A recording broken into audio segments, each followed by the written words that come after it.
Hi friends, हम इस video में डिस्कस करेंगे बैंक निफ्टी के बारे में। बैंक निफ्टी में 2 दिन से जो गिरावट चल रही है उसका क्या रीज़न है, उसका रीज़न फाइंड आउट करने की कोशिश करेंगे और बैंक निफ्टी के कौन कौन से ऐसे स्टॉक्स हैं जिन पे इस रीज़न की वजह से इम्पैक्ट आया है। तो वीडियो शुरू करने से पहले रिक्वेस्ट करना चाहूँगा, चैनल को सब्सक्राइब करना मत भूलिएगा और हमारा मोटिवेशन बढ़ाने के लिए वीडियो को भी ज़रूर लाइक करिएगा।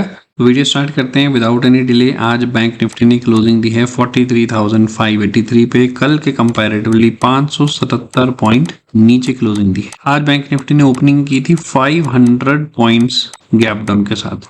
तो अगर इस लेवल पे देखते हैं तो उसके बाद हमने सिर्फ और सिर्फ 77 पॉइंट और लूज किए हैं ओपनिंग से, अगर हम कंपेयर करते हैं तो। अगर ओवरऑल हम 2 दिन का चार्ट देखते हैं जो 44,400 के लेवल पे थे कल, और आज क्लोजिंग देखिए 43,580 के आसपास है।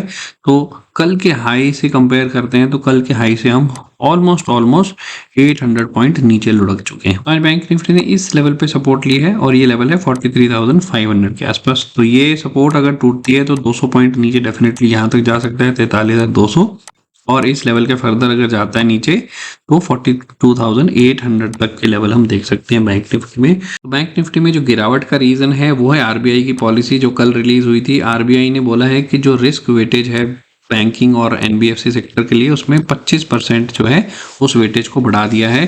पहले ये वेटेज 100% थी, अब इसको इंक्रीज करके इन्होंने 125% कर दिया है। तो ये जो न्यूज़ है ये कल 5 बजे के आसपास आई थी, बट स्टॉक मार्केट में ये न्यूज़ पहले से ही आ चुकी थी। 3 बजे के आसपास ये न्यूज़ आई है और जैसे ही न्यूज़ आई थी तो 300 पॉइंट के आसपास बैंक निफ्टी में नीचे की तरफ गिरावट देखने को मिली, और ये जो शार्प सेलिंग आई थी सिर्फ और सिर्फ 10 से 15 मिनट के अंदर आई थी। तो इस न्यूज़ को थोड़ा सा और डिटेल में देखते हैं। तो कल जैसे लिखा है आरबीआई पॉलिसी जो नवंबर 16 को आई थी, तो उन्होंने 25% इंक्रीज किया है consumer credit exposure of commercial bank and non banking financial companies. तो पहले जो 100% का जो रिस्क वेटेज था इसको इंक्रीज करके उन्होंने 125% कर दिया है। तो ये जो वेटेज बढ़ाई है वो है कंज्यूमर क्रेडिट। तो बात करते हैं कंज्यूमर क्रेडिट। तो कंज्यूमर क्रेडिट क्या है? बेसिकली कंज्यूमर क्रेडिट है पर्सनल लोन, जो लोग पर्सनल लोन लेते हैं वो अनसिक्योर्ड लोन होता है। और जो सेकंड फैक्टर जो कंज्यूमर क्रेडिट में आता है वो आता है आपका क्रेडिट कार्ड की स्पेंडिंग में, राइट। तो ये भी एक तरह से अनसिक्योर्ड लोन है। तो ये जो 2 फैक्टर हैं, इन 2 फैक्टर के चलते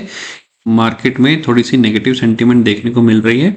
और इसमें जो सबसे ज़्यादा इम्पैक्ट है वो है पीएसयू बैंक्स में ज़्यादा इम्पैक्ट देखने को मिला है, और छोटे जो बैंक्स हैं, स्मॉल बैंक्स हैं और कमर्शियल बैंक्स हैं उसमें हमें इम्पैक्ट देखने को मिल रहा है। अब एक नज़र डालते हैं बैंकिंग स्टॉक्स पे।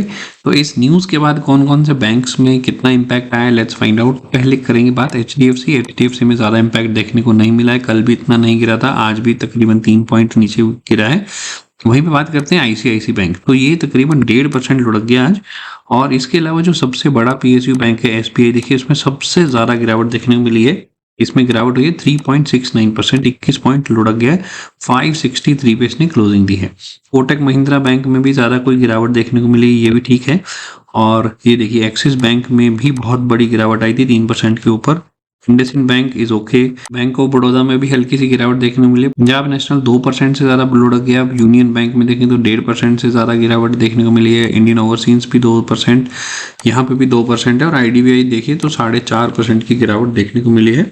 वहीं पे आईडीएफसी फर्स्ट बैंक, इसमें भी तकरीबन 4.25% की गिरावट हुई है। वहीं पे येस बैंक में थोड़ी पॉजिटिव देखने को मिली है, 3% से ऊपर गया है। और इंडियन बैंक भी 3% गिरा है। एयू स्मॉल फाइनेंस बैंक में कोई ज्यादा इंपैक्ट देखने को मिला है, इनफैक्ट पॉजिटिव क्लोजिंग दी है। UCO bank 2.25%, bank of India 2.5%, central bank 2%, federal bank 1.5% के आसपास, बंधन बैंक में 2.25% से ज्यादा गिरावट हुई है। बैंक ऑफ महाराष्ट्र में भी तकरीबन 2.25% की गिरावट देखने को मिली है हमें। पंजाब एंड सिंध बैंक में पॉजिटिव है। और आरबीएल देखिए सबसे ज्यादा लुढ़क गया, तकरीबन 0.8% में गिरावट देखने को मिली है।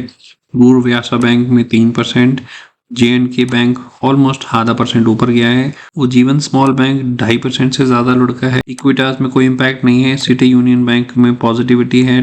तमिलनाडु मर्केंटाइल में भी कुछ ज्यादा इम्पैक्ट नहीं देखने को मिला है।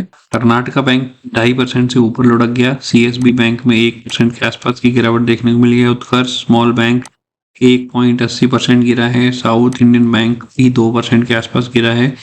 ये बैंक ऑलमोस्ट 0.8%। डीसीबी बैंक में भी कुछ ज्यादा इम्पैक्ट नहीं है। फिनो पेमेंट्स बैंक 0.2% के ऊपर गिरा है। सूर्योदय स्मॉल फाइनेंस में कोई ज्यादा इम्पैक्ट देखने को नहीं मिला है। और धनलक्ष्मी बैंक जो है उसमें तकरीबन 1.25% से ऊपर गिरावट देखने को मिली है। हमने तकरीबन 30 से 40 बैंक के स्टॉक्स देखे हैं जिनका प्राइस ऑलमोस्ट 1% से लेके 3% तक डिक्लाइन हुआ है, कुछ एक का तो 7% के ऊपर भी डिक्लाइन देखने को मिला है। तो ऐसे सिचुएशन में हमें कैसे रिएक्ट करना चाहिए? पहली बात, हमें पैनिक नहीं करना चाहिए। पैनिक में हम क्या करते हैं, पैनिक में आके हम फटाफट से अपने सारे स्टॉक्स बेच देते हैं। पैनिक में आके सेलिंग नहीं करना है। अगर आपके स्टॉक्स फंडामेंटली स्ट्रांग है, लॉन्ग टर्म के लिए बहुत अच्छे हैं, तो प्लीज उनको होल्ड करिए। तो यही अपॉर्चुनिटी मिलती है लोगों को ऐड ऑन करने की भी। तो 3 से 4% या 5 से 6% कोई स्टॉक गिरता है और फंडामेंटली बहुत अच्छा है, तो आप उसको ऐड ऑन कर सकते हैं और आने वाले टाइम में वो स्टॉक जो है वो आपका एवरेज आउट होकर आपको अच्छा प्रॉफिट दे सकता है। मोरओवर जो स्टॉक मार्केट में जो न्यूज की वजह से ट्रेंड आते हैं ऊपर या नीचे, तो वो जो ट्रेंड है वो 2 से 3 ट्रेडिंग सेशन तक मैक्सिमम चलते हैं। आई थिंक मंडे या ट्यूसडे तक मार्केट सेटल हो जाएगी और फिर से अपना जो नॉर्मल रूटीन है उसको फॉलो करेगी और हो सकता है बैंक निफ्टी में आने वाले वीक में एक अच्छी रिकवरी देखने को मिले। सो आई होप गाइस वीडियो जरूर पसंद आएगा, तो लाइक बटन जरूर क्लिक करिएगा और हमारे चैनल को सब्सक्राइब करिएगा ताकि आपको ये इंपॉर्टेंट न्यूज और अपडेट्स टाइमली मिल सके। Right, so that's it for now guys, take care, bye bye.